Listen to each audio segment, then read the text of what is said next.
ఓ ఎలక్షన్లో అంటే అయిపోయే గెలిచినోళ్ళు గెలిచిండ్రు ఓడినోళ్ళు ఓడినరు ఓటేసినోళ్ళు ఎవ్వల పనిలా అల్లున్నారు మళ్ళా 5 ఏళ్లకు అప్పటి రాజకీయం అప్పుడే అని మనం అనుకుంటాం కానీ లీడర్లు అట్లుండరుల్లో వాళ్ళ ఆలోచన అంతా ఎలక్షన్లు ఓట్లు పదవుల సుట్టే ఉంటది అట్లయితే ఇక వచ్చేటి సర్పంచ్ ఎలక్షన్లే ఆటికి ఇప్పటికాంచే తయారైతుర్రా అనేరు గవన్నీ బుడ్డయి సూటి పెట్టిండ్రా అంటే గాలి మోటార్ ఎక్కి ఢిల్లీకి పోవాల్సిందే ఇక ఒక పార్టోళ్ళు అందరికంటే ముందే ఉన్నారు ఈ ఎలక్షన్ కోసం అయితే ఫలితాలు వచ్చి 10 రోజులు కాలేదు ఎంపీ ఎలక్షన్లు ఎన్నడో తెలియదు గానీ కమలం పార్టీ వాళ్ళు అప్పుడే నజరేసిండ్రు ఎంపీ టికెట్ల మీద తెలంగాణలో 17 సీట్లుంటే 4 సిట్టింగ్లకు పక్క ఇంట్లో 3 ఎమ్మెల్యేలు ఓడినోళ్ళు మా ఎంపీలు ముగ్గురం పోయినావు వీళ్ళు మళ్ళా 4 నెలలకు పోతారేమో నన్నైతే అడిగిరు డైరెక్ట్ ఓటర్లు నువ్వు అక్కడ ఉండాలి కదా ఇక్కడ ఏం చేస్తున్నావు అంటున్నారు. సికింద్రాబాద్ కిషన్ రెడ్డి, కరీంనగర్ బండి సంజయ్, నిజామాబాద్ అరవింద్, ఆదిలాబాద్ బాపురావు గాల సీట్లు పక్కకు పెడితే కడప 13 సీట్లకు 33 మంది పోటీకి వస్తున్నట్టే ఎమ్మెల్యేలు ఓడిన దుబ్బాక రఘునందన్, హుజరాబాద్ ఈటల రాజేందర్ సాల్రు ఇద్దరు కూడా మెదక్ ఎంపీ సీటుకు సూటి పెట్టిండ్రు.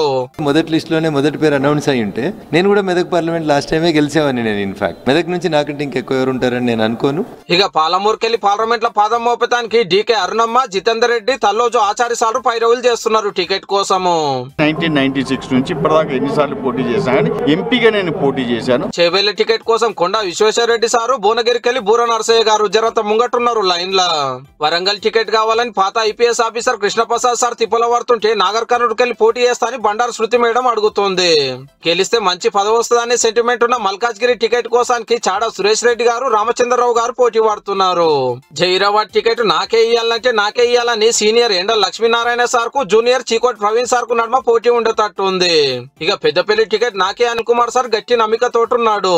ఇవి ఎప్పటికినా పడుతున్న పేర్లే, ఇంకా చాలా మంది ముంగట్టుకొచ్చేది ఉన్నది రేపు. దీనికో లెక్కుంది. మళ్ళా 5 ఏళ్ల కిందట ఒక్క ఎమ్మెల్యే సీట్ గెలిస్తే 4 ఎంపీ సీట్లు గెలిచిండ్రు.